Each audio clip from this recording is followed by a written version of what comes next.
Professor Di Maloka, Professor Di Maloka, Honorable Brigitte, Madam, I would like to welcome you to our Parliament.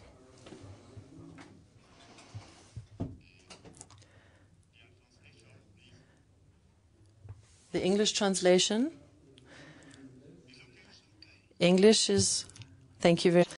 I would like to welcome you to the Pan-African Parliament, and I would like to ask you to take the floor to present your report on the African peer review mechanism with emphasis on the countries Ethiopia, Benin, South Africa, and Mauritius. Thank you very much.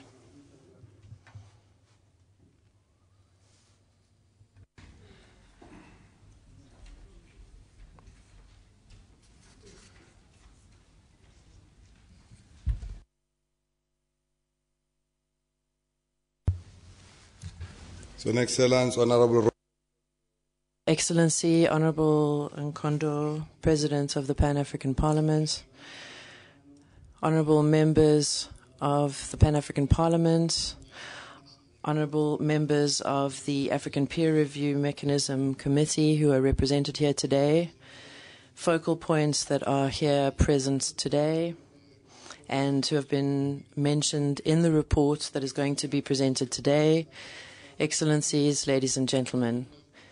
It is an absolute privilege for me to have the opportunity to be able to take the floor today in front of the Pan-African Parliament, and I would like to communicate the greetings and solidarity of our committee on the African Peer Review Mechanism. Thank you for the invitation that we have received.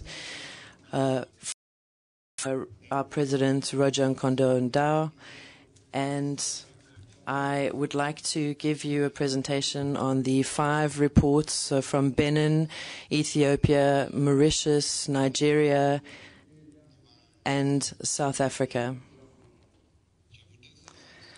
I would like to take this opportunity to also thank you for giving the African Peer Review Mechanism this opportunity, and the opportunity in October 2015 to present the reports on Burkina Faso, Uganda, and other countries.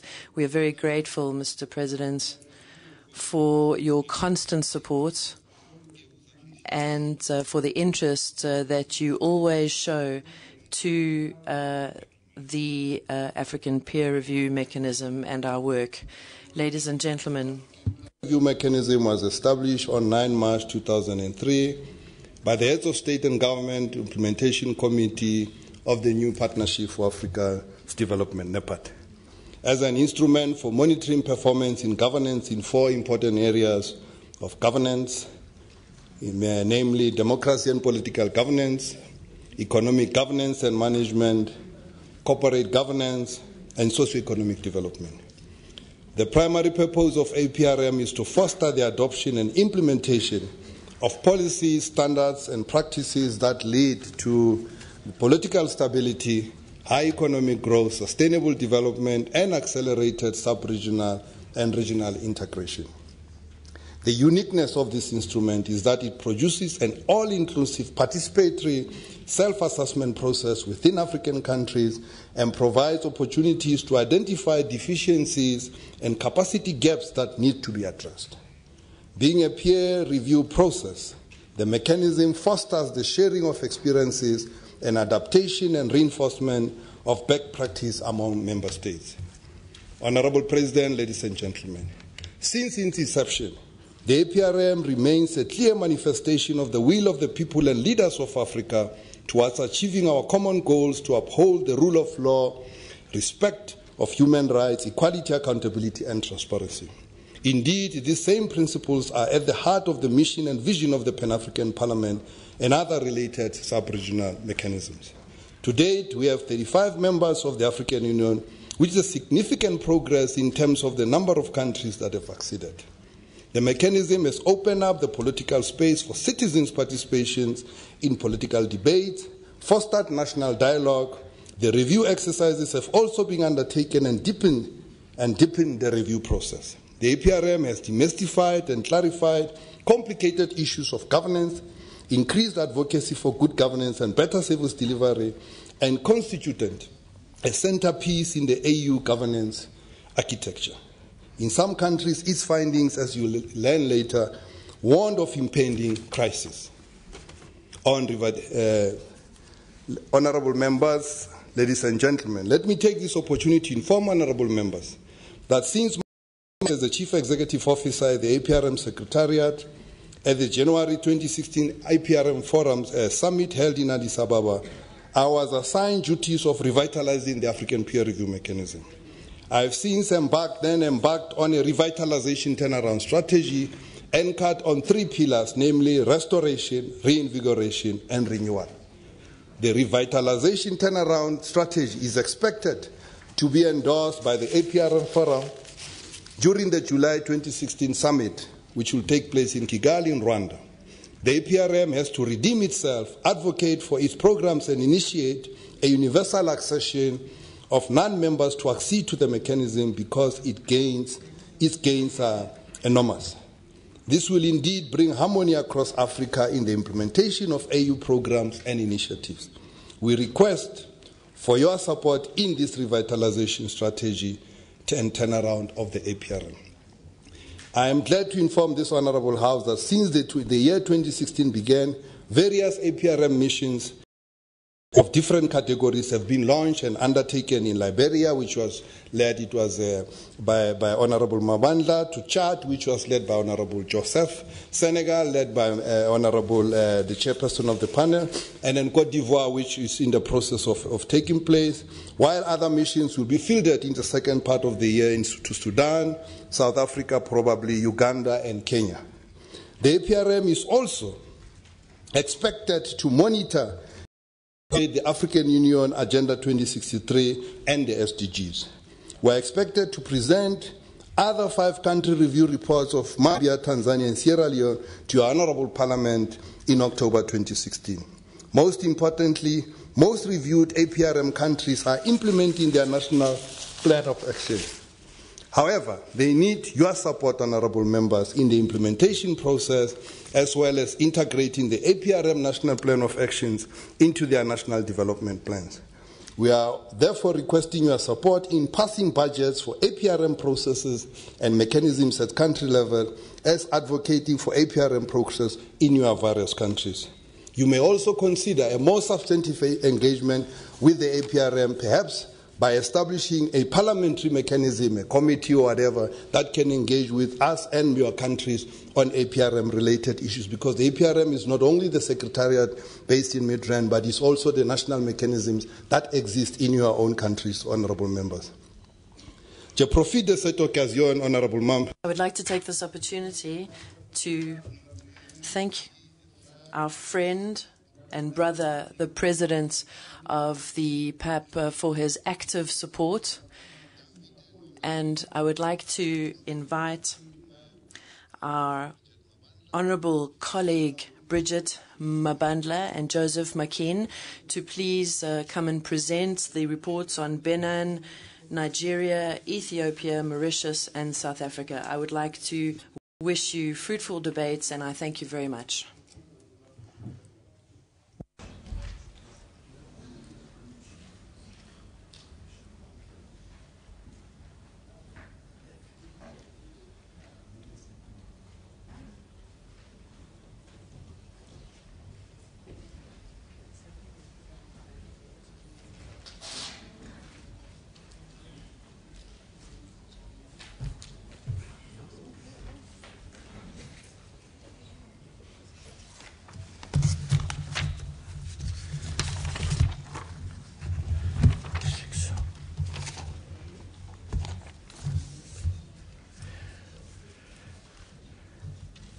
Excellence. Excellency, President of the Pan-African Parliament, ladies and gentlemen, members of Parliament,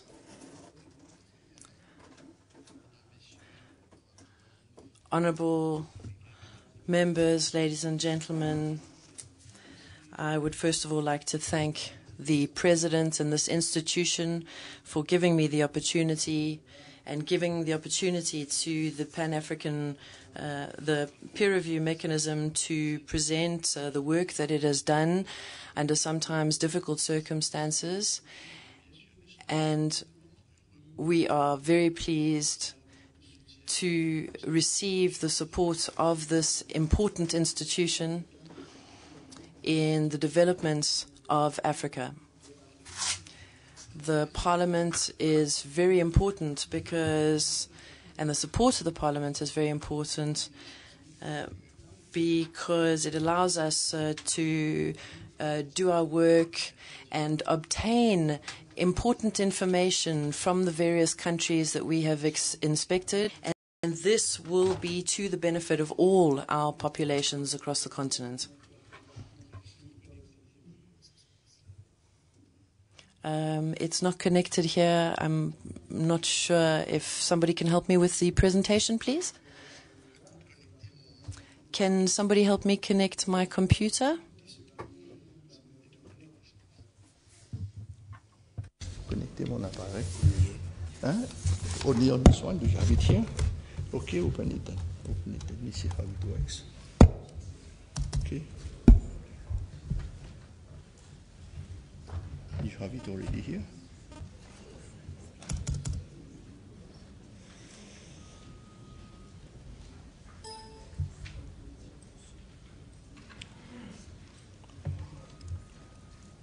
Hein? Oui, ok. Yo. Ok, ok.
Oui, d'abord pour le.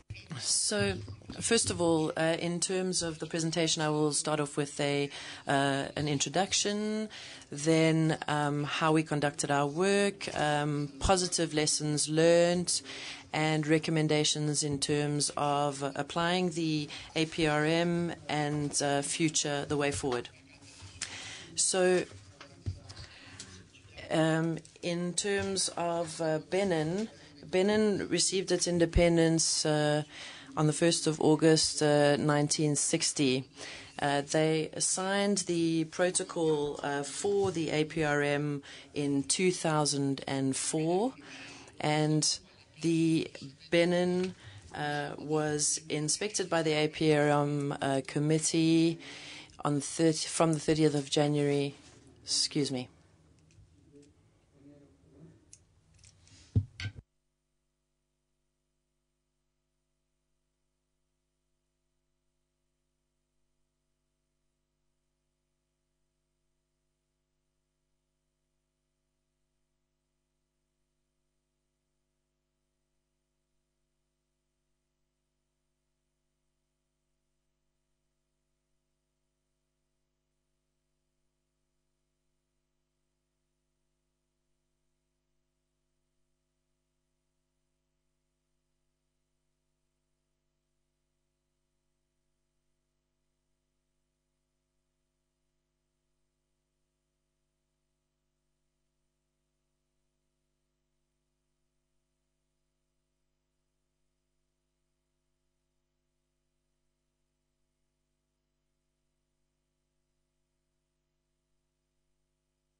Excusez-nous, ces petites...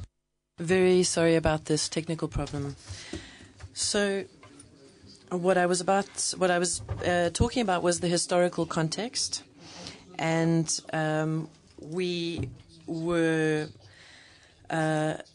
talking about the cross-sectional issues, and I'm going to focus on corruption, the various institutions in the country, gender equality, involvement of the youth, poverty, access to resources, the informal sector, and revitalization of the state, as well as legal issues in the country. So there were some very positive aspects as well in terms of the application of the APRM process. And in terms of the national elections that were being prepared, we saw that there was democracy and great efficiency in terms of fundamental rights. And women's rights were well protected, and in terms of the economy, there were provisions made for microfinancing of informal companies and micro-enterprises, lots of initiatives for the protection of the environment, and there was a lot of national consultation in terms of all of the issues. We also encountered some problems. The application of the rule of law, the legal protection of citizens and their property, the modernization of the state, and public legislation. In terms of corruption, is very present in the country. And in terms of women's rights, a lot still needs to be done. There's a lot of exploitation of women and children. And there is a lot that needs to be done in terms of stimulating entrepreneurship and a culture of entrepreneurship, as well as building small companies in the country. Modernization of infrastructure is also a challenge, especially in terms of the educational sector and the health sector. And provision of quality services is still a challenge as well. And this is going to affect the ability of Benin to good practices in terms of women's rights and participation in its economy, and to develop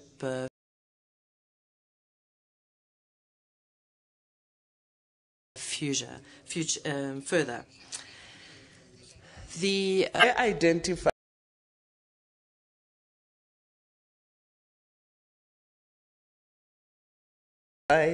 as managing diversity within a confederation, and also the challenge of diversifying the economy. The critique here is the dependence on oil and gas. Then there is also the challenge of corruption, ineffective policy and program implementation, and of course, poor service delivery. And the informal sector is also mentioned. Social slow progress towards gender equality, as is the case in many African countries. The challenge of review of land policy, and also the challenge of traditional rulers in governance, the importance of knowledge management, and colleagues, you will recall that these reports, we are dealing with a backlog here, that these reports have been accepted by the countries that have been reviewed. The good and best practices, and the following was identified in this regard: Nigeria's role in conflict resolution and peace building, particularly in the West African sub-region.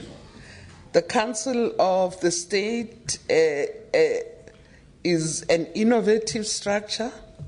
It offers a forum to provide a non-partisan advice to the Chief Executive of the Federation on sensitive and possibly divisive issues like conflicts, the distribution of national wealth, and the state aspirations with regard to, yes, then. The federal character principle is a constitutional principle aimed at promoting national unity and ethnic equality. And of course, again, because it's an old report, it will refer to the late President Yado's declaration and publication of assets as a signal of commitment to good governance. The National Agency for the Prohibition of Trafficking in Persons, as well as a technical aid course, the program established in 1987. And the Nigerian Tech is a foreign policy instrument designed to provide people power and power assistance in all fields of human development to underdeveloped and developing countries in the Southern Hemisphere. There is, of course, an improvement here. We have bank consolidation and financial sector reforms. Yeah, so here is that in order to redress the weaknesses in the subsector, the CBN embarked on a comprehensive bank consolidation program. So that's what it's about. And then you have the efforts to improve public finance management by introducing due process in procurement. Here, colleagues, honorables, since the return to democratic rule in 1999, the strengthening, the government of Nigeria has introduced several reforms aimed at strengthening public expenditure management. And of course, the establishment of anti-corruption instruments, and of course, in the area of gender empowerment, which I think I would like to go to, efforts to promote affirmative action is also noted. Colleagues, we now move to challenges in Nigeria. We have seen that there have been a lot of efforts at improving fiscal policy. Now we move to the challenges. The paradox of poverty in the midst of plenty, and then the greatest challenge facing Nigeria is how to channel wealth from the oil and gas industry so as to achieve socioeconomic development. Nigeria hosts the third largest concentration of poor people in the world and is among the top 20 countries in the world with the widest gap between the rich and poor. Corruption and money laundering has been seen as a challenge, and of course, as I said initially, and dependency on oil, and thus conflicts emanating from that. The ineffective implementation of policies and laws, I wouldn't call it ineffective, so to speak, but it is a challenge because there's always movement forward and effort at making things better. Nigeria faces the challenge of reversing the values and attitudes that's an assumption largely of military history. But these, colleagues, is what is in the report. Now, there have been progress noted in implementing the recommendations. The country has presented 2 progress reports on the implementation of the National Programme of Action. Nigeria's first report on the implementation of the NPOA and covered this period of 2009 to 2010. And then the second period is also covered as a follow-up. That would be 2010 to around 2012. In the 2 progress reports, the country reported that it had covered most of the APR panel recommendations, namely on the domestication of the international standards and codes and speedy ratification and domestication of pending standards and codes, as well as deepening and entrenching democratic and political processes in Nigeria. Further to the progress that has been made, the country has also staved off the effects of the global financial crisis and thus enhanced, of course, confidence. The efforts have also been made in the development of the oil-rich Niger Delta under the Niger Delta Master Plan.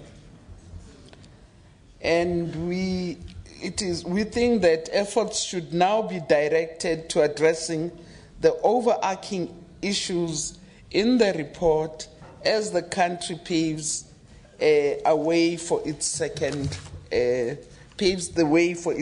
review. Thank you, colleagues. No, go to another one. Which one should I do? I am to present the next report, which will be Mauritius.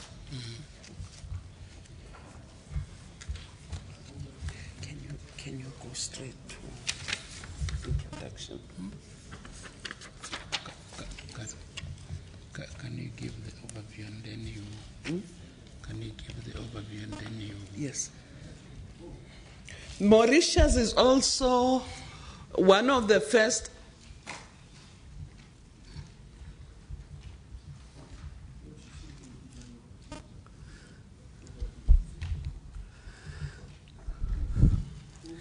Mauritius is also one of the first countries to accede to the APRM. And the brief history of Mauritius is that it adopted its constitution in 1968 when it gained independence from Britain. You know that Mauritius, of course, was under British rule from 1810 to 1968. And they signed the Memorandum of Understanding with the APR on the 9th of March 2003. And the country was peer-reviewed at the 13th summit of the Committee of Heads of State and Government participating in the African Review Mechanism. That's the APR Forum. On the 24th of July 2010 in Kampala, Uganda. There are a number of cross-cutting issues, and the one that is mentioned here, notable, and perhaps a feature of work is the challenge of corruption. And the note here says that despite the good image that Mauritius enjoys at the international level as one of the least corrupt countries in Africa, there is broad consensus at the national level that corruption still affects a number of key democratic institutions. And here mentioned are police, the police force, the revenue authority, and national transport. There has been an effort at managing diversity and success in this case. The challenge of poverty is one also noted in Mauritius. Now, I have to mention here the good and best practices. Public Service Excellence Award was given to the Ministry of Civil Service and Administrative Reforms in 2006. And there is the Ombudsperson for Children. The Ombudsman for Children Act was passed in 2003, and the position, of course, established by this act. The Ombudsperson represents and defends all Mauritian children in Mauritius, Rodrigues, and Agalega. I may miss the pronunciation. Please pardon me. The migrant unit of the Ministry of Labor, Industrial Relations and Employment has a powerful regulatory oversight function designed to protect the rights of workers.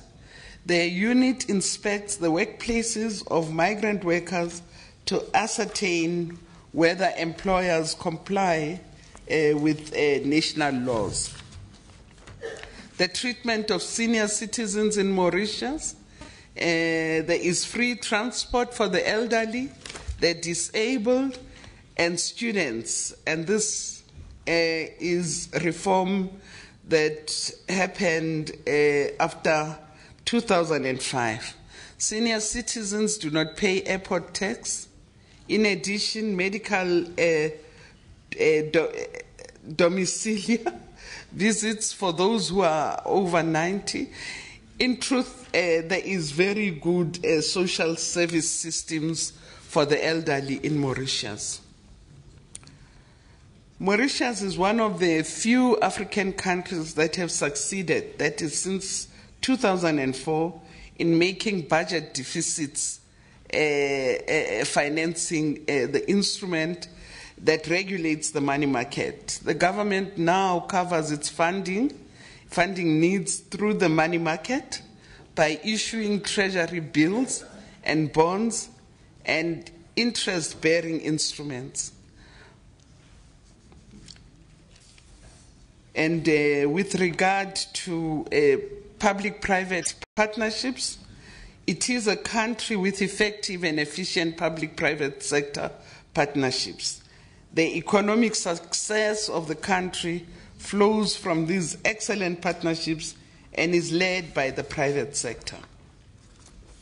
And of course, the challenges, much of the food and energy that the country uses is imported.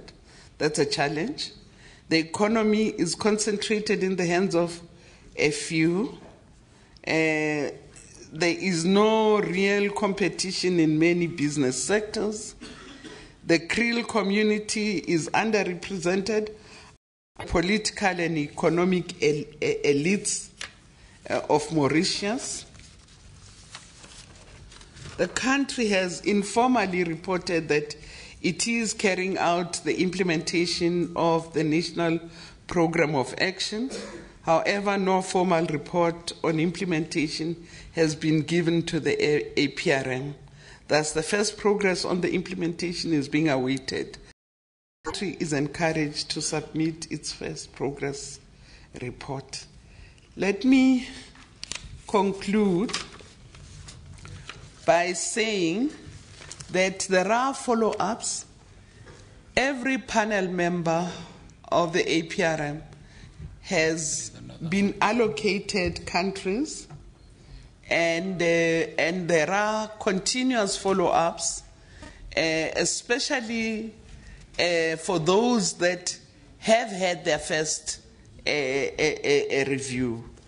We would like to see more reports on progress with regard to their plans of action.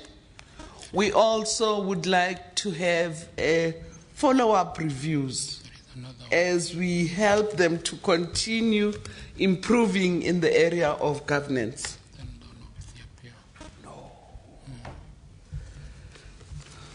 My boss here says I must also give you the report of Ethiopia, and I'll try and be very fast.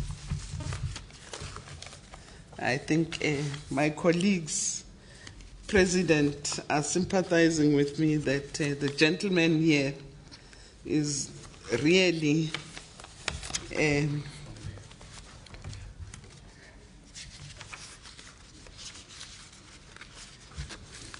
okay. I'm now presenting, and I'll be very quick on this one. I'm now presenting the Ethiopian report. And the outline would also, we will pick on cross-cutting issues and then talk to the best practices. I'm not going to give the background of the country, but it's safe to say, once more, Ethiopia is one of the first countries to accede to the APRM in 2003, same as Nigeria and Mauritius. The cross-cutting issues are, you know, the conflict that happened in 1998 to the year 2000, which ended with the signing of the Algiers Agreement.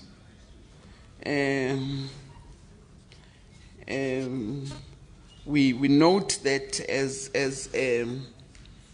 a challenge. That was the war between Ethiopia, the conflict between Ethiopia and Eritrea. Point of order. Point of order, Mr. President. Yes. I have an idea for point of order. The presenter presents all the details about the rest of the countries, but she is not presenting the background. I know that Ethiopia has a very good background. Okay.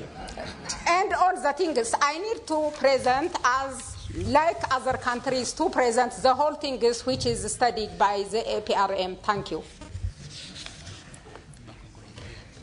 Excellency President, I apologize to the... We have taken note. I made an error by not presenting the introduction. And I do so now. Ethiopia is one Thank you very much, Madam. Thank you. Ethiopia is one of the world's oldest countries, has had a long, varied, and troubled history, unique among African countries. During its through millennia of existence, Ethiopia was never colonized, with the exception of a short-lived Italian occupation from 1936 to 1941. We as Africans are truly very proud of this history, I must say, honorable member.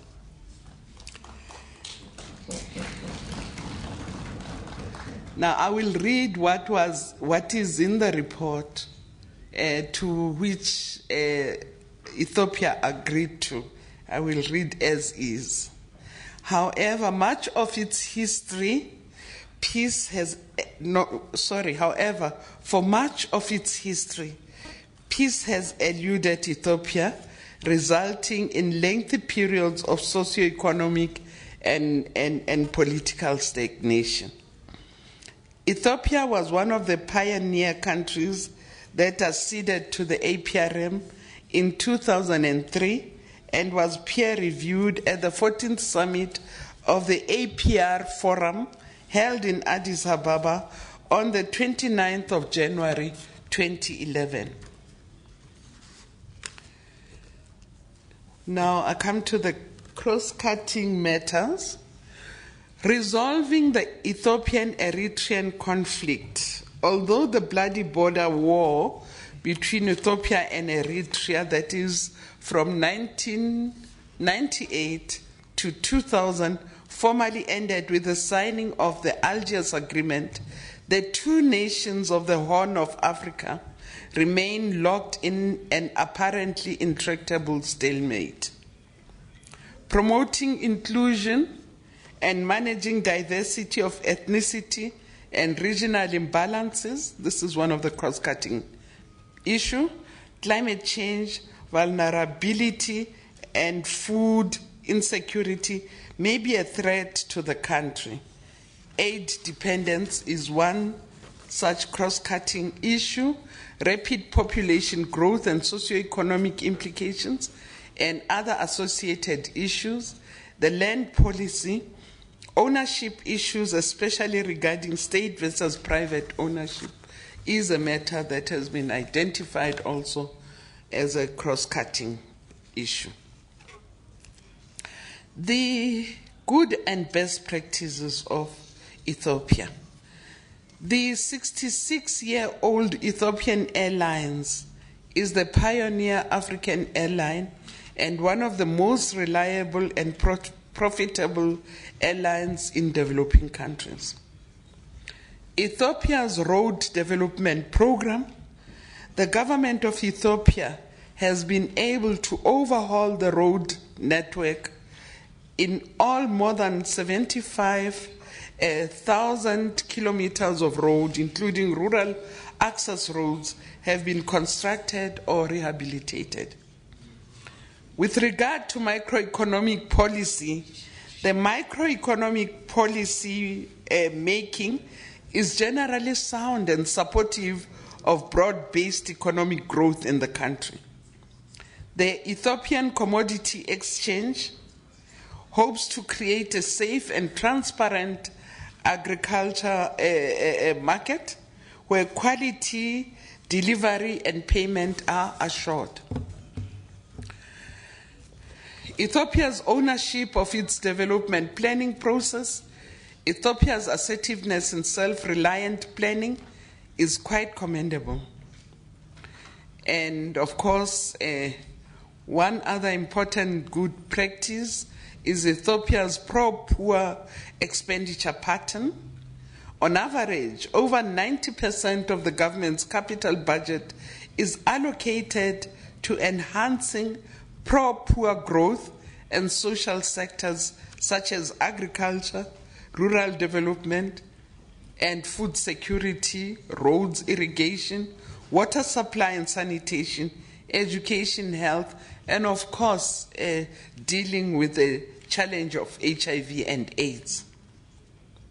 Ethiopia's approach to microfinance and access to markets, it has laid a great emphasis, that's Ethiopia, on microfinance by ensuring that microfinance institutions are established with responsibilities covering all regions and also being accessible to markets. And challenges, poverty. Ethiopia is still one of the poorest countries in the world. At US $340, that is the average recorded for 2007 and 9 period. Ethiopia's per capita gross domestic product is much lower than the sub-Sahara African average. The other challenge, of course, is deepening political reforms and democratization. Although the Ethiopian people have demonstrated a penchant for political participation, there are inherent contradictions and tensions between the ruling party and the opposition. Promoting human security, Ethiopia currently faces a multitude of security challenges, especially the domestic security problem in the form of the low-level insurgency against two secessionist movements, the Ogaden National Liberation Front and the Oromo Liberation Front.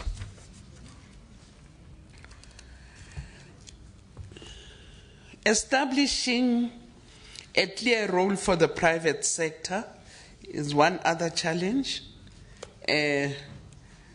Although the government has taken certain steps for economic reform through trade deregulation, liberalization, privatization, and an agricultural development-led industrialization, the private sector remains relatively small, characterized by small companies, low labor productivity, and a high degree of corruption.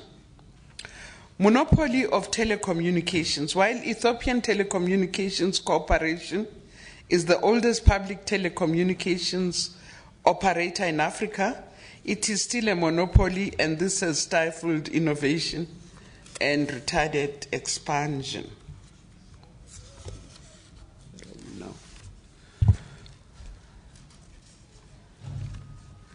Now, with regard to progress made in implementing the APRM recommendations, the country has informally reported that it is carrying out the implementation of the National Program of Action. However, no formal progress report on implementation has been submitted to the APR Secretariat since it was reviewed in 2011. Thus, the first progress on the implementation is being awaited. And I must say, we have discussed this at the forum, and we are going to be approached, now that we have our CEO, we are going to have a spirited follow-up in this regard.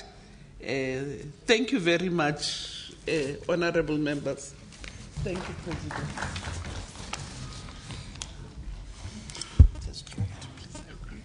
Last report about South Africa.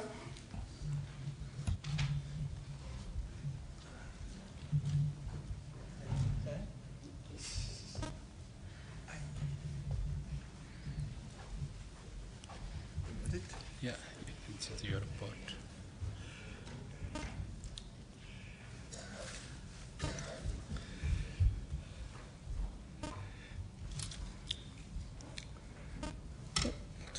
It's this one. Yeah. Thank you. No? That is here? No, it's on. It's this one. I know. Well, thank you, Mr. President. Now I am presenting you the PPT on South Africa. So, as I've been told that we don't have much time and that have to go fast. But the outline of the presentation, as you will know, is almost the same. We have an introduction, the cross-cutting issues, the strengths of South Africa, the positive practices, and the challenges, and the progress in the implementation of the APRM report. So, what is it? What's happening? Oh, yes. Yes, we say that South Africa was one of the first countries to accede to the APRM, and the evaluation was done in 2007, that is almost 10 years ago. Yes, about 10 years ago. So, which means that many of the information we have here dates back to some time, and what we are most interested in is looking at the report. We look at what has been done so far, and also what have been the progress, but what remains and what are the greatest challenges to the country. But then let's have a quick look at this. Does it work, this one? What is it? Yeah.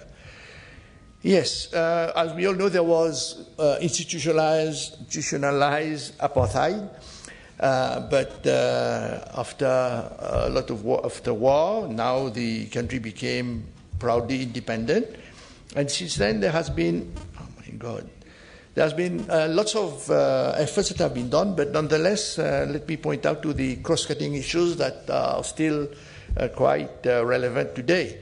You have unemployment, capacity constraints and poor service delivery, poverty and inequality, question of land reform, violence against women, violence against children, HIV and AIDS pandemics, corruption, crime, racism, xenophobia, and managing diversity. And here, in a nutshell, I think you have all the problems.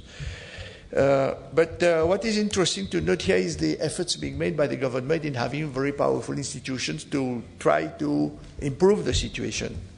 Oh, this doesn't work. What is it? I'm sorry. Huh?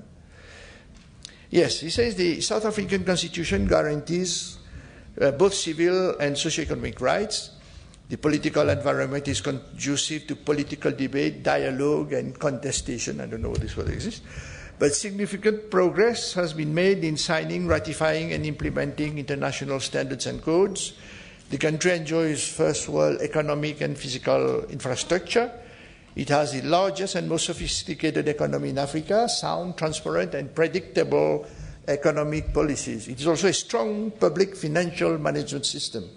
It is well positioned technologically to be able to compete in the global market. This I could see, you can see that. Oh my God, it doesn't do it.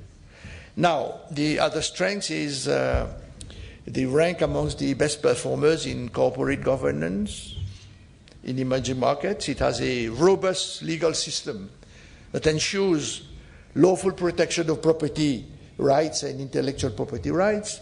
It has adequate regulatory framework for economic activity.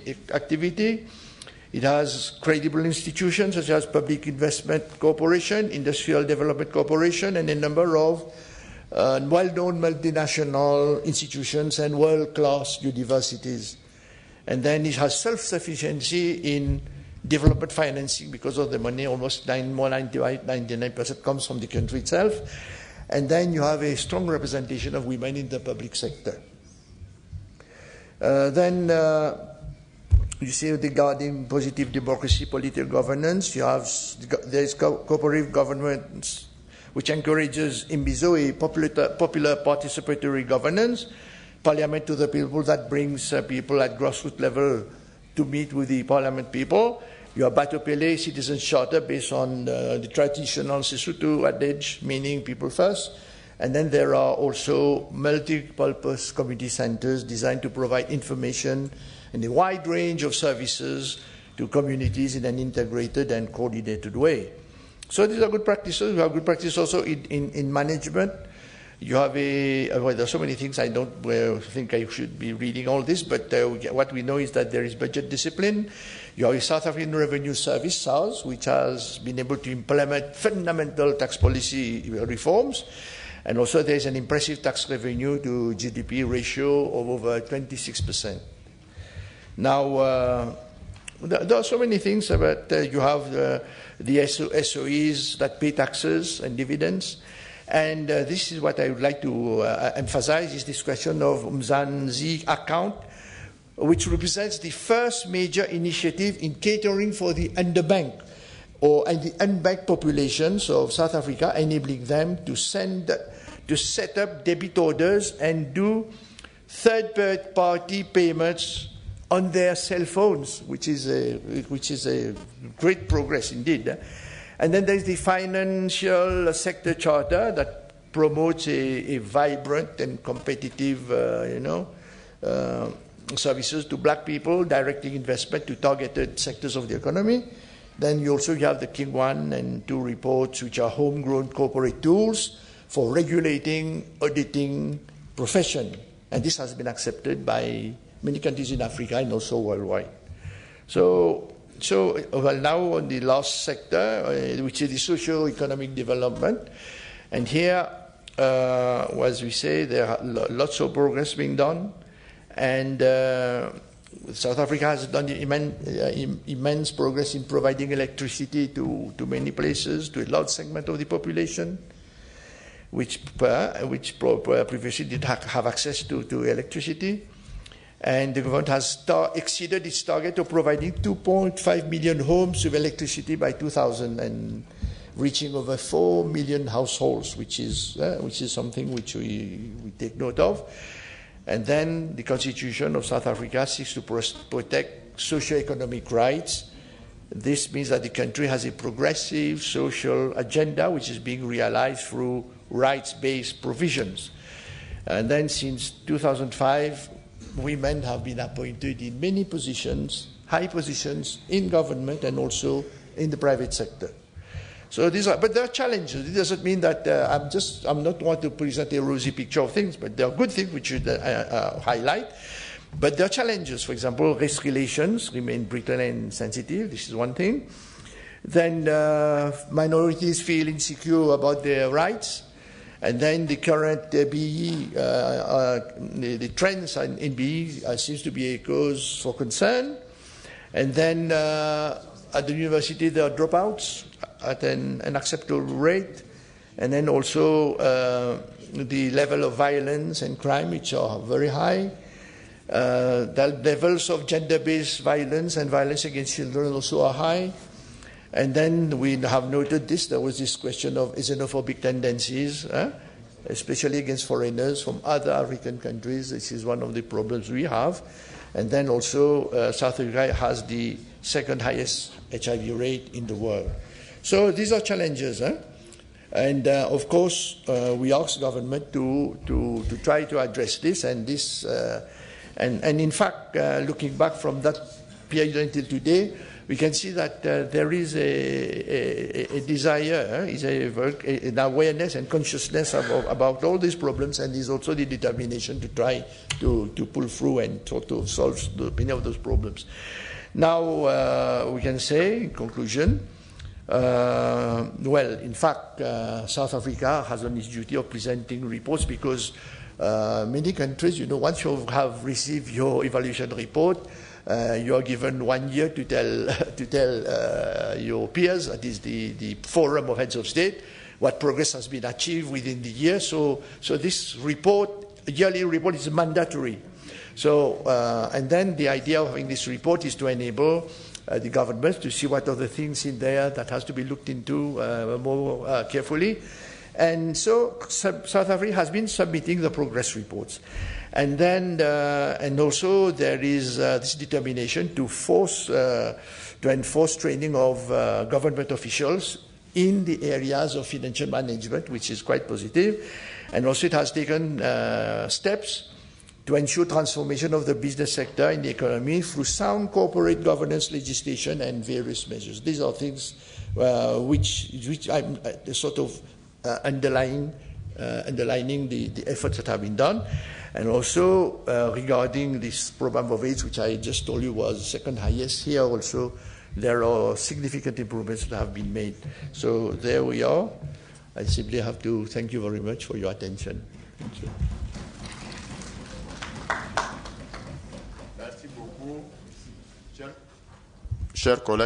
Thank you very much. Dear colleagues, you have been hearing the different country reports. So before opening the floor for the general debate, I would like to give the floor to Onyanga Okopa, the APRM focal point for the Pan-African Parliament, so that he can share with us a few remarks before the floor is open. Sir, you have the floor. Thank you, Mr.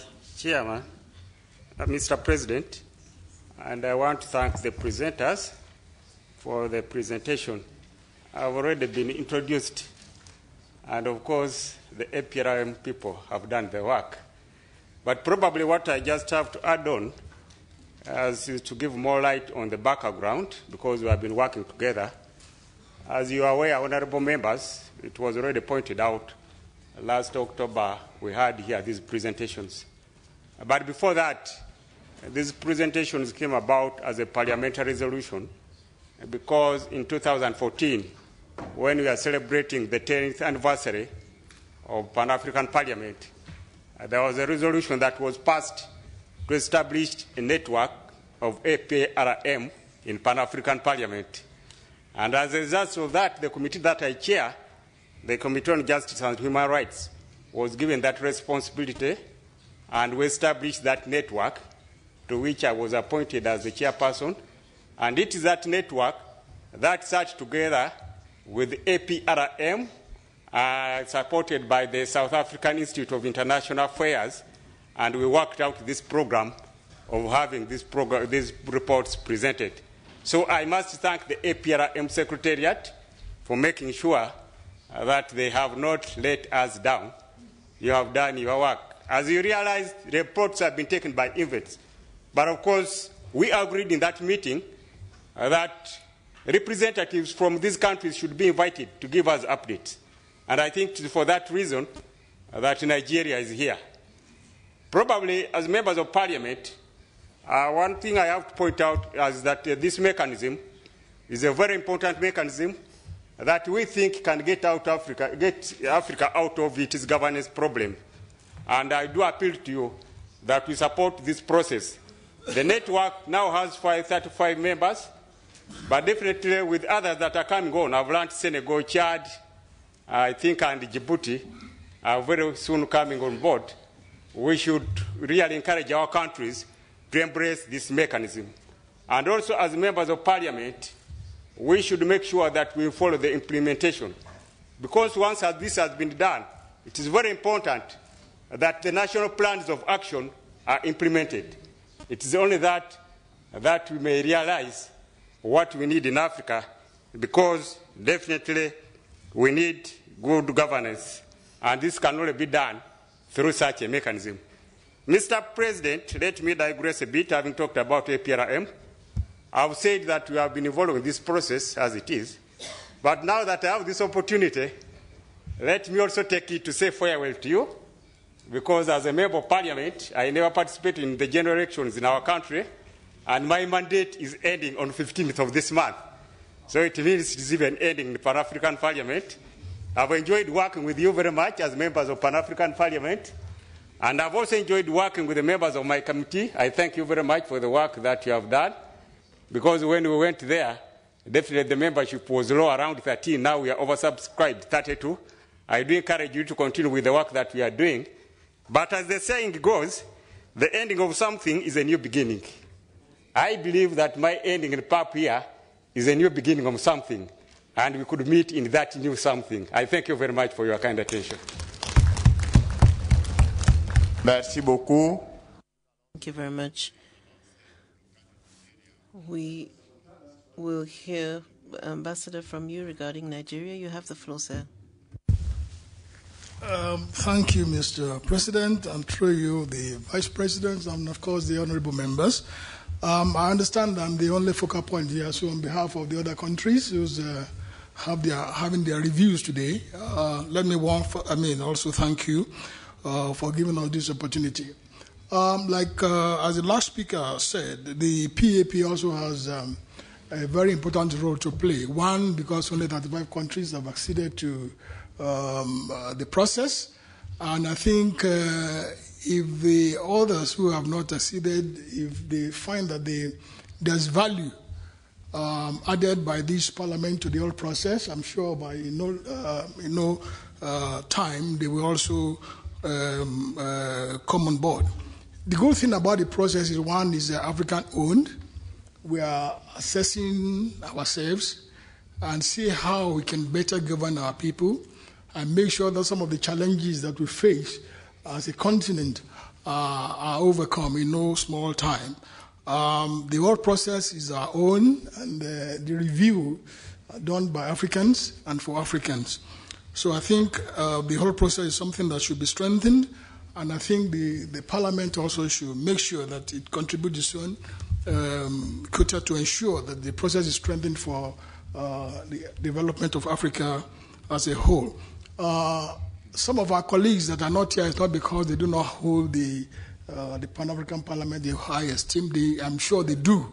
And I'm sure in subsequent review processes, they will be here. Since I still have the floor, let me just update you on what the new Nigerian government has done. Because you all know, Mr. President, that we had election last year, and for the first time in Nigeria, an opposition party won. Since we have a democratic government in 1999, last year we have a new party in government.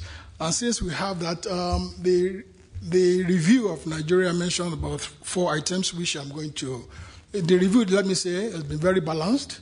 Some of the challenges that were mentioned as challenges that Nigerians, we also recognize that we are facing, and some of the things that we have done, also some of the things that the government has put in place to address some of the challenges that we are facing as a country.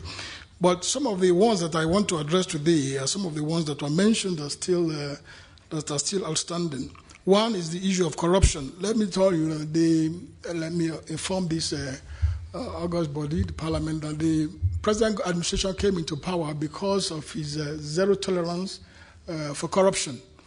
And in Nigeria today, there's no loose money again, because the government has put in place what they call the Treasury TSA, the Treasury Single Account, that all revenue-generating agencies, ministries, departments, and agencies, they do not have the power now to take anything from the revenue generated. Everything has to be remitted to government.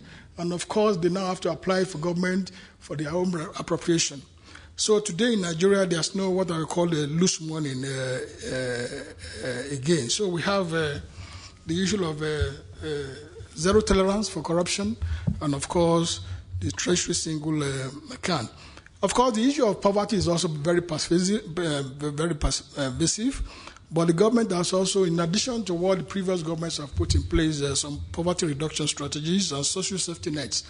The Nigerian budget is yet to be passed because of one, what I would call budget discipline that this new government has put in place. If you have been following events in Nigeria, you know that there have been accusations of padding. You know, there are some infrastructural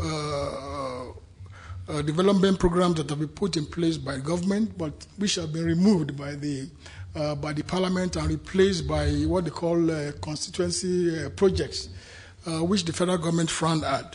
So we now have what they call the new budget social safety nets.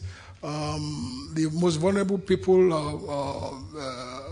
the economy, the population will now be given about 5,000 naira per month, at least to be able to spend.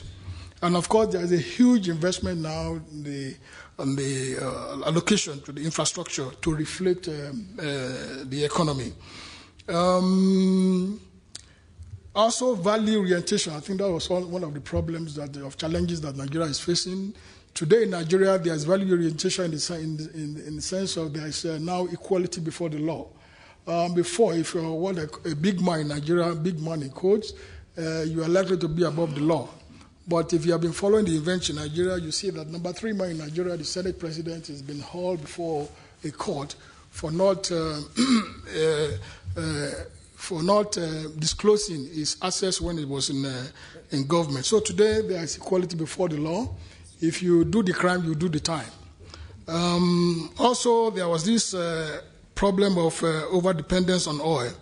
Today in Nigeria, the need for diversification, or the need to diversify the economy is very acute, to the extent now that we have, I think most African countries are blessed with mineral resources, and Nigeria will now have a Ministry of Mineral Resources, solid minerals really, to mine solid minerals around the country.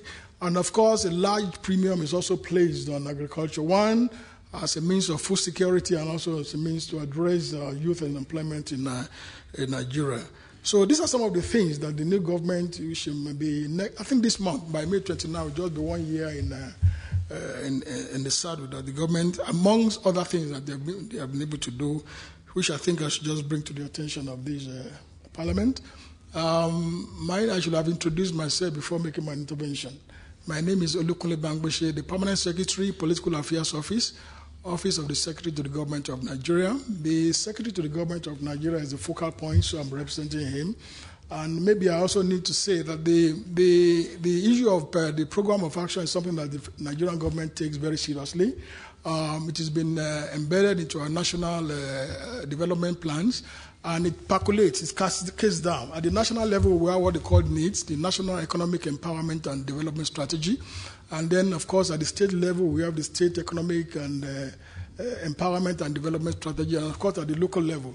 So these challenges that we are facing in Nigeria, and then the solutions to these challenges are not only done at the national level, but it's done at the national level, addressed at the state level, and of course at the local government level. Thank you very much, Mr. President and Honorable Speaker. It's been an honor for me to be here and to address this August Parliament. Thank you very much. Merci beaucoup. Thank you very much. The debate is now open. The first on the list is Honorable Achadi from Benin. You have the floor. Thank you very much, President and Chair of the session. I'd like to commend the speakers and express my gratitude for the work that has been done to date. Despite the fact that the report from Benin is about 10 years old, I still believe that the report is valid. It is up to date. Now, the weak points that were pointed out in the report are issues that are current. And so the reason for this, I should say, is because of the difficulties that we have faced. It is difficult to address issues like corruption, issues such as poverty, and difficulties such as the ineffectiveness of the justice system and this issue of the informal sector.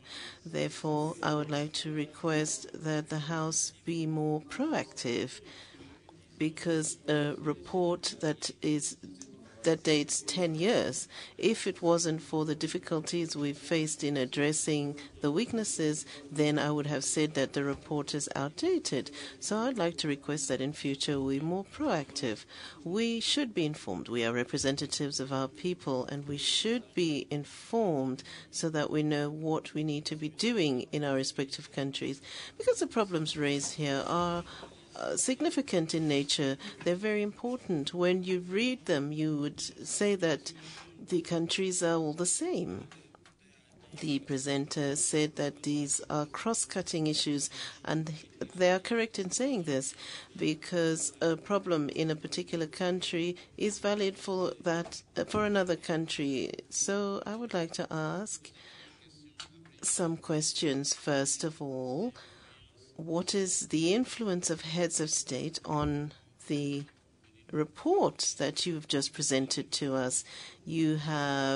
Are you reviewing a sitting head of state in your reports? Because if I look at all the reports, I've seen that you have indicated the strong points, and that is the willingness of heads of state to address problems. But 10 years later, the problems remain.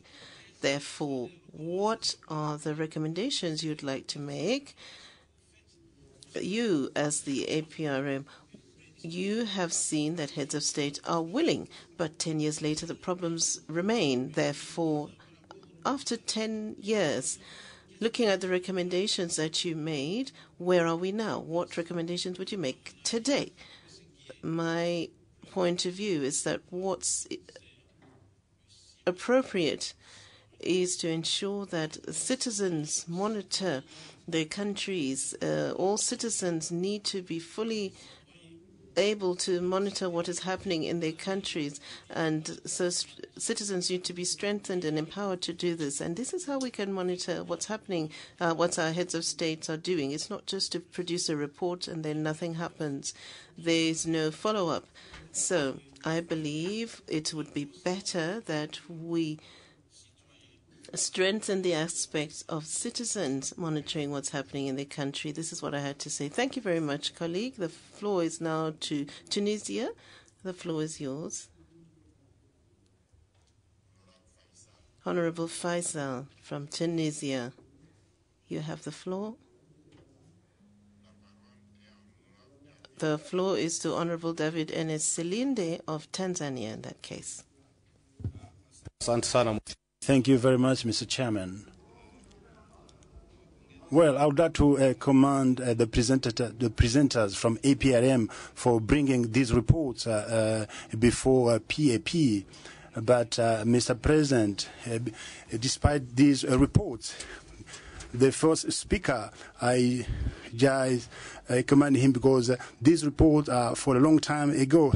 And if you see the reports of 9 months, I think we are debating something that has been done 9 years ago. And it's true that this report have dealt with issues which are still around. And what we are debating shows that we as Africans, we are just talking about our challenges, our problems. We speak the same things. So our problems have been there since we're fighting for independence. So this is what we can say, that we lack commitment. This is the governance in Africa. This is something we don't deal with. Mr. President, with people from APM, I would like to recommend that these reports, at least, let us get them as soon as possible. So they should be at least within five years, so that we can get the latest report that we can debate for the future of our country, for the betterment of our country. Where the report did not deal about things that have happened. If you talk about the issues of Boko Haram, I think one of the presenters talked about the elections in Nigeria. But these are things that happened last year. By doing so, I think it's much better than we can just focus on issues for the betterment of Africa in general. And the other issue, Mr. President, and people from APRM, we debated problems of Africa. We talked about poverty, but the corruption in all the reports, we have got corruption. So I think so we keep quiet on this issue of corruption. So I believe that this should be our main agenda, to make sure that Africa must be one. If we don't have a strong one Africa, we will not deal with this issue of corruption, because every country has got its way of working. If we get a strong institution, we can just debate these problems in one language. And this is true. You are aware, because if we had like two gods, the world would have not been safe. So that's why we find despite our differences in our religion, we have got only one God. I think we need also one Africa. So, Mr. Chairman, so these people from APM should come and tell us how every country has taken, measures and steps to move forward. And because, we've got a report of 2007 of South Africa, and then later on they will come with a report of 10 years to talk about the same problems. So we should just talk about how different countries have dealt with this issue to overcome of the different issues. Thank you very much for giving me the floor. Thank you very much. The floor is given to Honorable Hatem Mustafa from Egypt.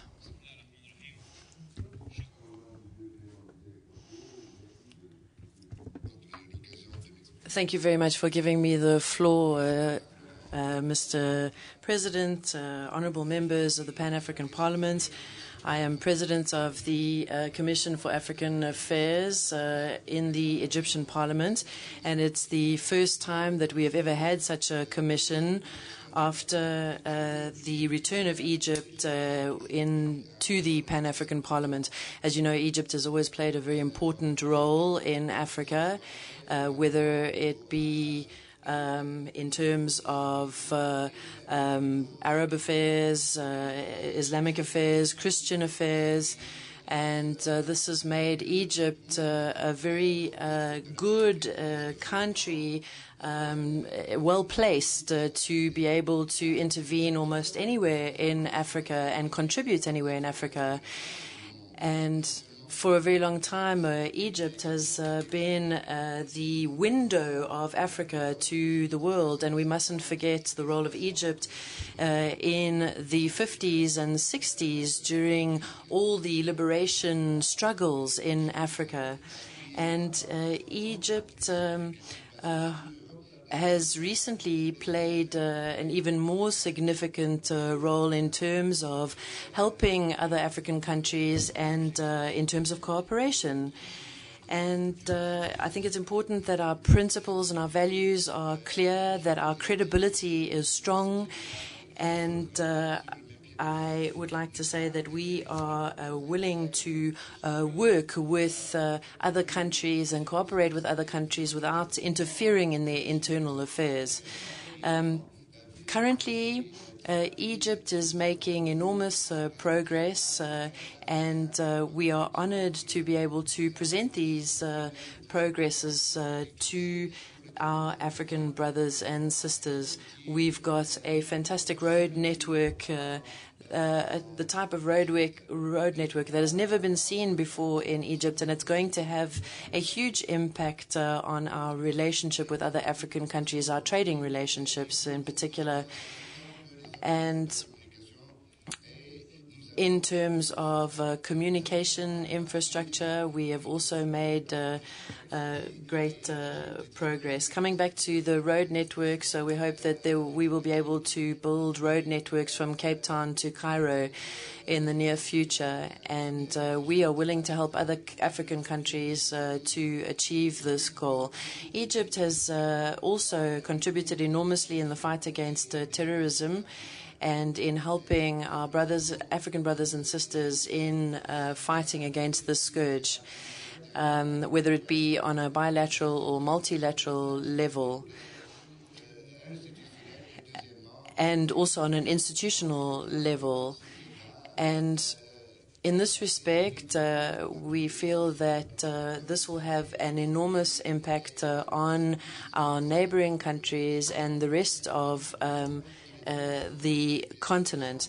We also want to be able to contribute in terms of technology, communication, and other expertise that we have in our country. We will continue to be there for our African brothers and sisters. I would now like to give the floor to Dr. Engelbert Ndungu from Tanzania. Thank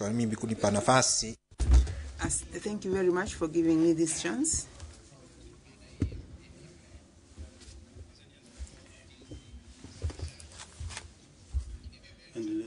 But I want also to congratulate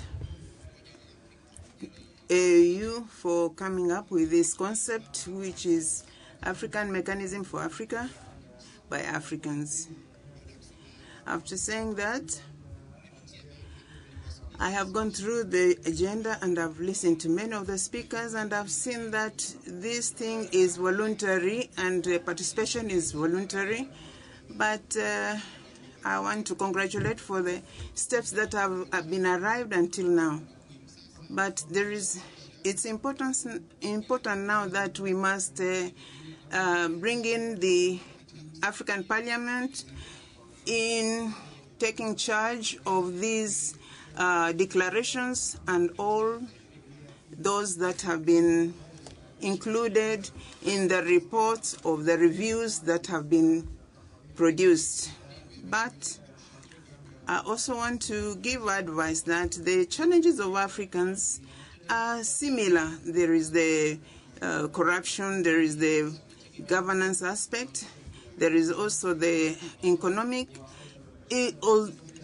Despite the fact that Africa is a very rich continent, but there is a way to find a way to try and implement the declarations which have been found in those review reports, so that we should find incentives to give to those countries that they have met their target points, and also to encourage those who have not met their targets.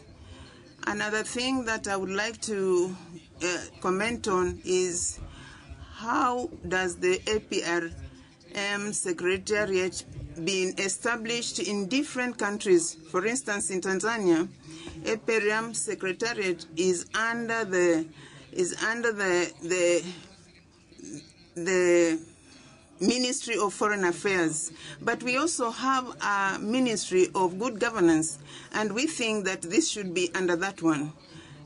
And we should decide in Africa where should this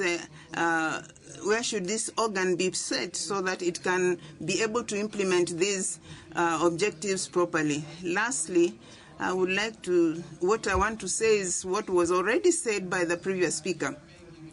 There are many things which have changed, governments have changed, and it's important now that we must come to an agreement. Thank you very much. I'd like to give the floor to Giocante from Guinea-Conakry. Thank you, Mr. President. I would first of all like to congratulate you for having thought about including this on our agenda today, and I would like to congratulate the different speakers for their very clear presentations.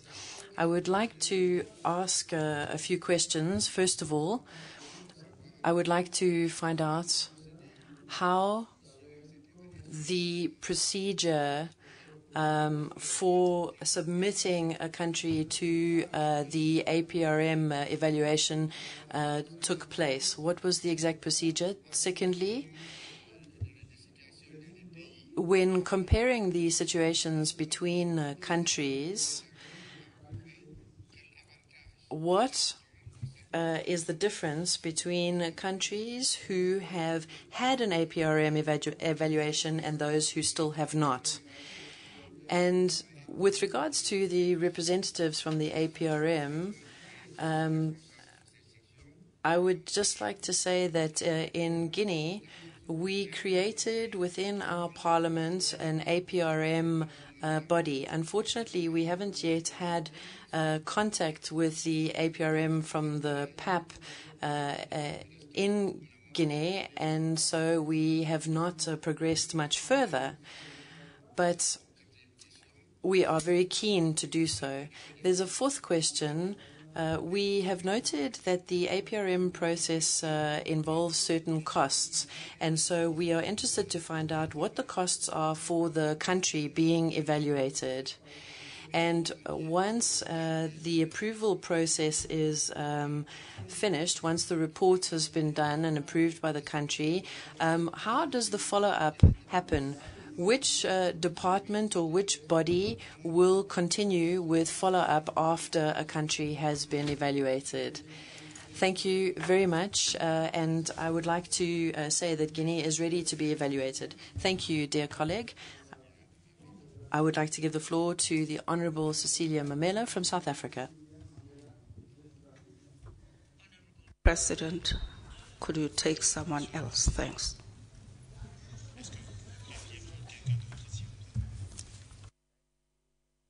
Remember.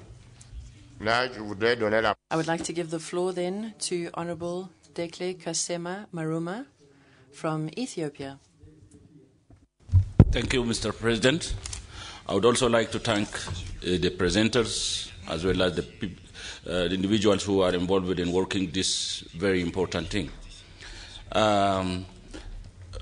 Regarding the Ethiopia, in the case of Bax, As you all know, Ethiopia is one of the most important countries that defeated the European aggression in the 19th century for the first time in the people of black people, meaning in the name of black people. This is one of the most important things that Ethiopians done during the colonial period.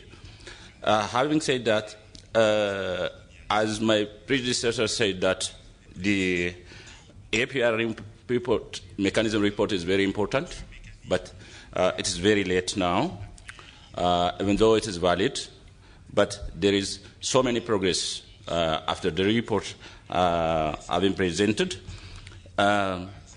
Just regarding the current progress of Ethiopia, in relation to the cross-cutting issues, as you all know that Ethiopia, regarding the climate change, Ethiopia set climate resilient green economic strategy, and with this we are fighting the climate shocks, and we are also designing so many climatic resilient economic structures. In this we progressed that from 3% forest growth to 11% now. This is one of the outcome of the Ethiopian endeavor in the current situation. Regarding the food insecurity, in the previous regime, when Ethiopia in the dark time, 42 million, we were depending on foreign aid. But currently, for more than 90% of the people, we are fulfilling our food need from nation only. But even though there is aid from the foreign, but currently we are so many progress in the country. And in relation to the poverty, in the case of Ethiopia, the Ethiopian government says that one of the most important and the first enemy in Ethiopia is poverty. In this regard, we are fighting poverty. From 2005 and 4, for 2004 and 5, it was 38% poverty level, but we decreased it now to 22%. Thank you very much. And now I want to give the floor to Honorable Sitaye Minela Tizazu de l'Ethiopie. Thank you very much, Mr. President, and I thank you all the presenters for their excellent presentation. I will continue from my colleague. First of all, it was a commitment by my government to develop APRM, who were the first who got this commitment that the Africans have to evaluate by the Africans. I don't like to say we are perfect in all areas. That I agree what is said by the presenter, some challenges and shortcomings. But through long time of war, inside and outside, we have a history of war in my country, inside as it is presented with Eritrea and with Somalia, and all inside even the country. So our economy was going down, and all the resource and human power was used for war. It is only the last 25 years my country is stable and concentrate on building nation. It is not mentioned in the presentation, but on the documents that Ethiopia is one of the fast-growing non-oil dependent African countries. So we have to value success and challenges, because we Africans are the solution of our service. The solution of the measure should be by our service to our service. APRM, saying this after this one, APRM has to examine the details with the specific criteria of each country. I believe that each country has its own peculiarities, so the criteria cannot be the same, and I need some clarification about this preparation and doing the document. My country, Ethiopia, has identified the area of attention of development, more than 90% of the country's budget is assigned for proper activities. Similarly, more than 60% of the budget is assigned for capital projects like power production, construction of roads, schools, health centers, etc. So due to this reason, we are going up. In addition to this, the Ethiopia government has identified the very sensitive area of corruption, which are tax, government purchase, and land administration. So it is the first main activity for the government, and we are practically fighting corruption with relation bringing good governance and accountability. So I want to ask some questions. Do you make criteria for evaluation of the countries? Thank you very much. Now I want to give the floor to Honorable Achebeha Aregawi de l'Ethiopie. It's mentioned. Yes? Thank you. It's mentioned already. Yeah, thank you. I would like to give the floor to Honorable Yaouma Tomboyou from Côte d'Ivoire.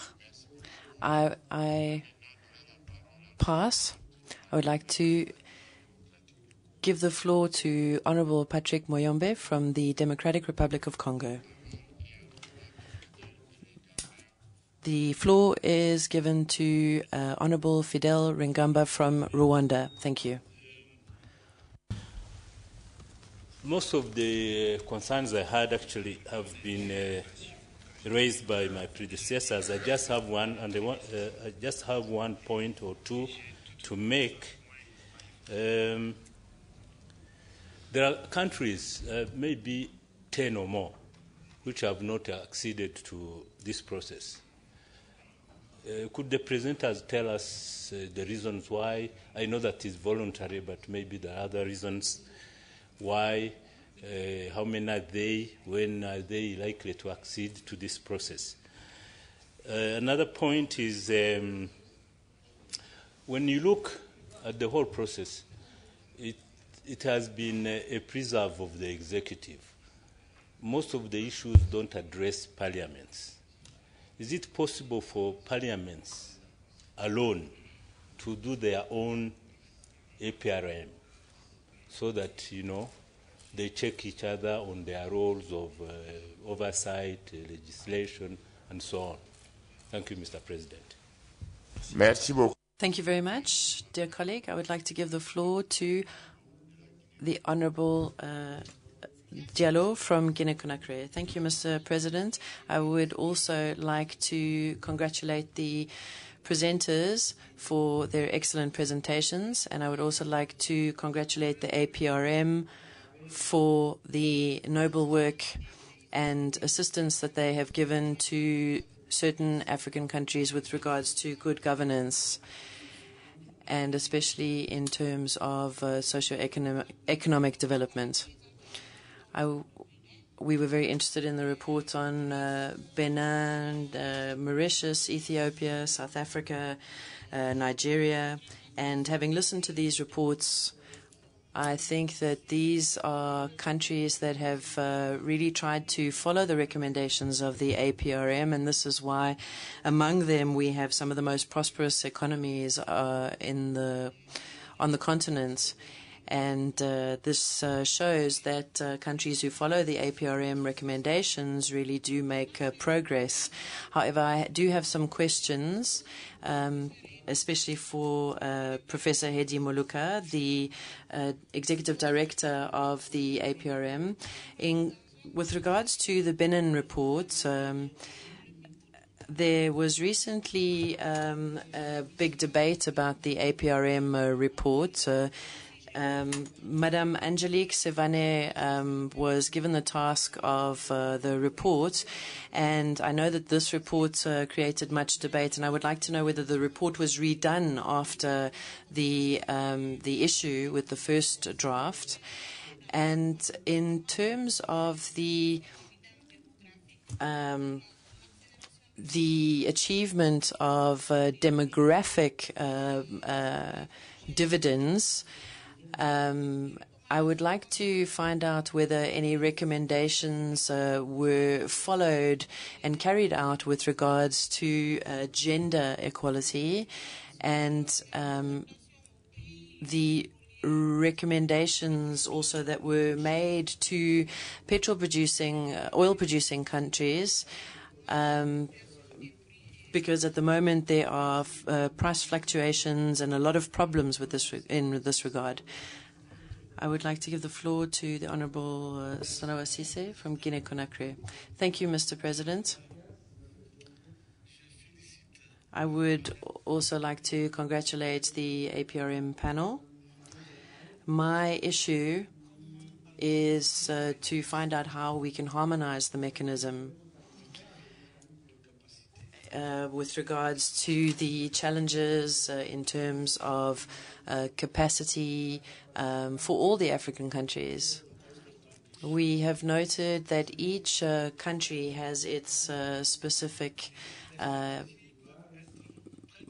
challenges, and I would like to find out what the lessons learnt were by the APRM in terms of mechanisms that could be used throughout the continent. In terms of our country, things have improved recently, and in terms of our agricultural production and our productivity, but we would like to have the same kind of evaluation in Guinea, because we have a very specific problem in Guinea, and this is reducing our productivity, and this is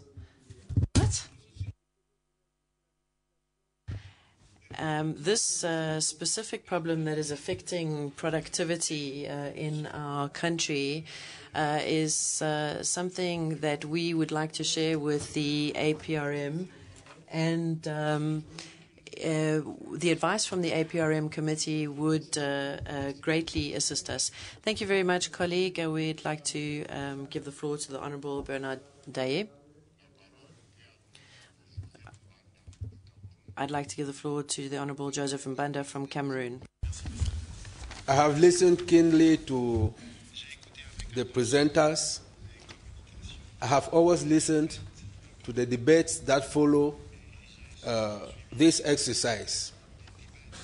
To my mind, the cross-cutting issues are the conduct of elections, the organs in charge of elections, transparency in the conduct of elections, and the possibility of alternance at the helm of our various countries.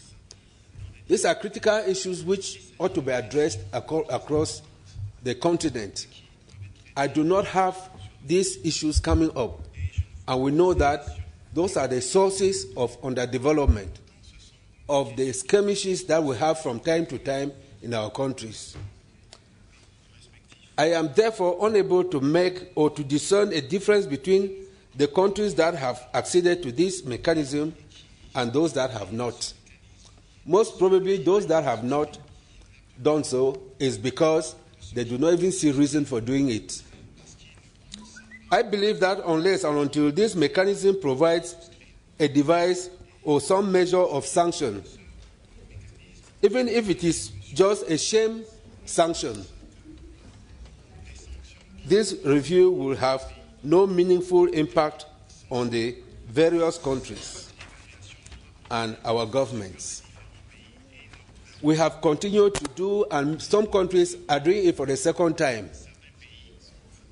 So what then will happen? We can discern that some countries have done it twice, and they have not changed. They have not become model countries for Africa.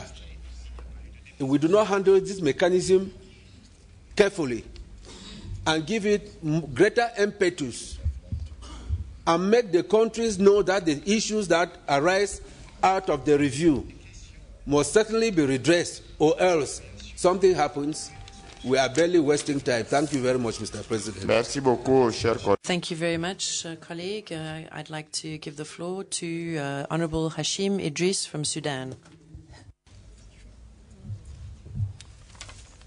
La parole est à l'honorable. Floor is given to Honorable Abdullah Azak Sam Nandas from Nigeria. Abdullah Azak. Thank for giving me this opportunity. Actually, I've had the report from all over, and I admit some of the challenges in Nigeria is true. But I'm also happy to say that I thank my countryman from the representative of the SSG for giving the current situation. But I really want to just add one more, that in Nigeria, it's not just a fight of corruption, that a lot of ministers, former ministers and former governors have even returned money back to the coffers, or willingly return money. A lot of them are willingly returning money to ensure that they ensure good governance. And we have in our budget about 500 billion naira, which is meant for social services to give people that don't have employment. And in the same budget, about 500,000 teachers are being employed to ensure that students get the educated teachers. And we are diversifying our economy because we realize that relying only on the oil will give us problems. I personally am about the idea to look towards non-oil revenue. If we block the leakages, particularly from generating revenues and VAT taxes on the custom duties, we are going to use that money to even fund our national budget. And that has actually been done so, because today the national budget is talking more on diversification on the area of also agriculture, solid minerals, as he has rightly pointed out. Finally, I want to also say on record that actually he mentioned about padding of budget. But the padding of budget is not just about legislators. The president has personally fired people in the bureaucrats, particularly in the budget office, who were identified to have also tampered with that budget. This in the spirit of transparency. I just feel that I should add this point. Thank you so much for giving me that attention. Merci beaucoup, chers collègues. Thank you very much. I give the floor to Honorable Malini from Mauritius. Mr. President, I had no intention to intervene, but I could not refrain myself after hearing the speakers, and whom I would like to thank, and the MIP too. Mr. President, after hearing the report on Mauritius, I'm sure all brothers and sisters of this Assembly will understand why very often when we have the floor, we are quite optimistic. I said it yesterday in one of my speeches, we have gone a miles away. Many things have changed yet, and this could not have been possible without the contribution of each and every one. Politically, we are stable. We have an educated population. Geographically, we are very well positioned. We know, Mr. Speaker, that we have some challenges. We have some improvement to be done still, some fine-tuning. But where there is a will, there is a way. On another note, Mr. Speaker, I would like to especially thank our fellow Mauritian brother, who is a panel member today, Mr. Tsang, who is here. And in this report, it is Mauritius is a small island with few natural resources. It therefore relies heavily on its human resources. Therefore, when we rely like Mr. Tsang, definitely we are going very much forward. Thank you. Been translated into or incorporated into the national legislation. This is why there is signing, but there is no implementation. Therefore, there is a loophole somewhere. And allow me here to say that precisely, for instance, if parliamentarians in their countries see that there is no enough implementation of these conventions, they can intervene, they can follow much. We can have progress in finance, in economy, in trade, etc. But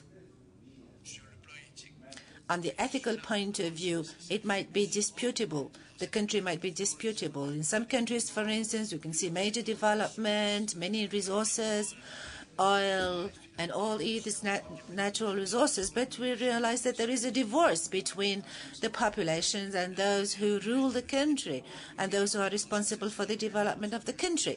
This is why we think that the ethical foundation is extremely important. This is to say that the head of state is not alone. He has a whole team working with them. Now, the second question on the process, and I realize that many of our parliamentarians just understand better today what we are doing or the work we are doing, and this is a positive point.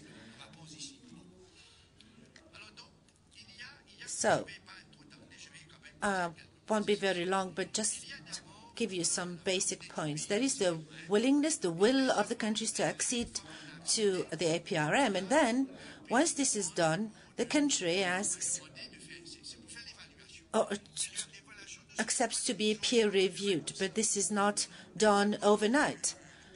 Once the country has accepted to be peer-reviewed, we send an advance mission to the country to set up structures, among which we have the National Commission on Governance that has sometimes 50 to 100 people that come from different sectors from of the life of the country. We have people from the civil society, the government, opposition, women, students, academia, business, entrepreneurship, etc. All these people are part of this National Commission on Governance. Why is it there?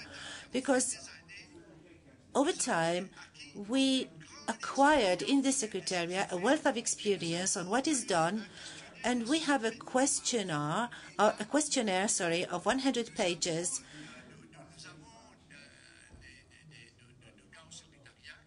and our people in the Secretariat work on that, so they update the questionnaire and they send it to the country to ask them to do their evaluation, their self-evaluation. This is the first exercise.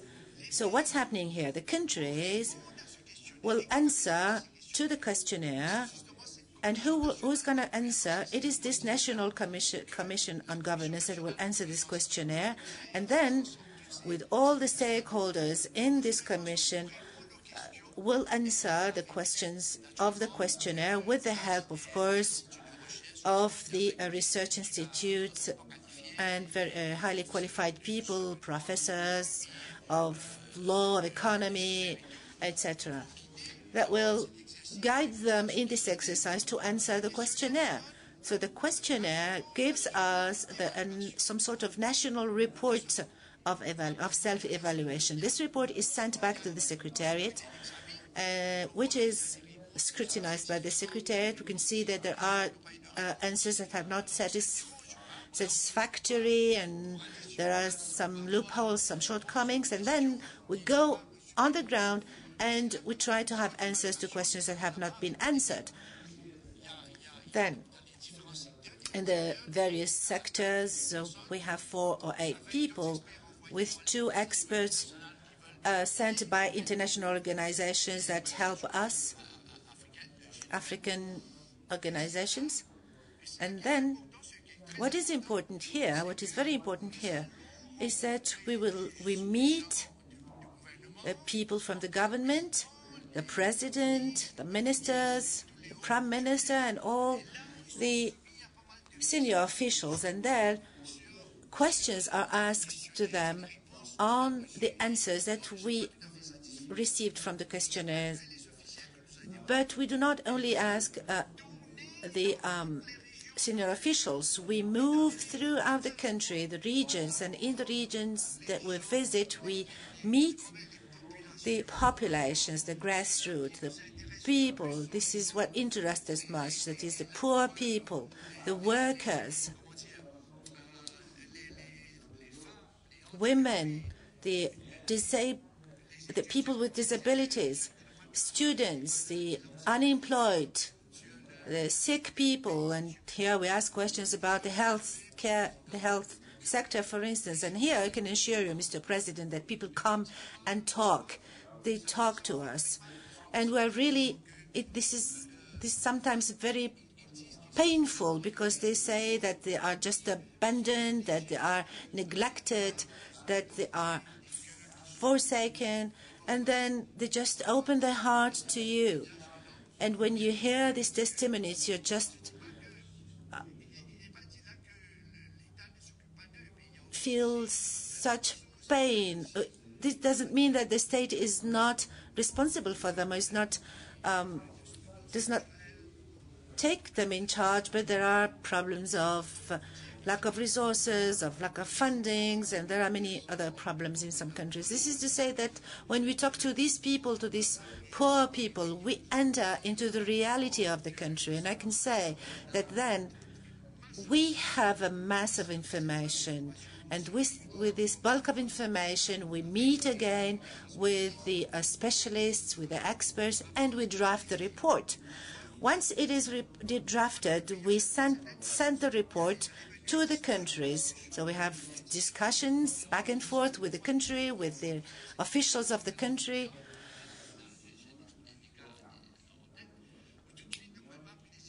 And there are examples when the government immediately took measures to resolve the problems that have been raised. And then after these discussions, the report is finalized, translated in other languages, and then it is the report, the final report is sent to the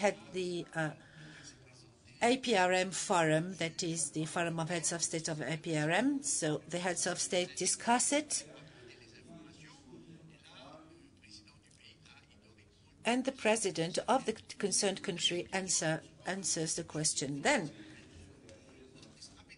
rapidly to say that once the report is adopted, the report should be sent back to the country, and this report should be distributed to the population as a whole through the National Commission on Governance to ensure ownership of this report by the population. And once they are aware of the content of the report, they can make pressure, exert pressure on their officials, on the parliamentarians, on the ministers, etc. And the country has to report every day, every year, to say what they've done, and there is a follow-up, there is a monitoring. So the report is presented every year, each and every year, and the head of state report to their peers to say what's been done and what's not been done. I think I'll stop here. I think that you have a clear idea here, but I can tell you something. It's not an easy work. And the people that have been chosen to work here are not complacent whatsoever. It's really hard to say so. There are things that are not pleasant to say, but I think that such a mechanism is an African product, an African creation, of which we are very proud. And we had working sessions with the some OECD people who was just wanted to know about our questionnaire. This is to tell you that this mechanism is very useful, and as it was said earlier on, it's once we realize what's left to be done. We said that some heads have said that if they do not take the necessary measures, there would be some trouble, social upheavals and troubles, and this happens in some countries. This is why the report, APRM reports, is one of the most faithful reports. It is a tool, an instrument that enables our states to correct their policies, to correct their mistakes, and we also identify the good practices in those countries. Some good practices that are used in some countries are not in others. This is why, and we take them and propose them to the others. This is how we can share experiences and among our countries for the benefit of our states, but also and above all for the benefit of our populations that would live in poverty. Thank you, Mr. President. Thank you very much indeed.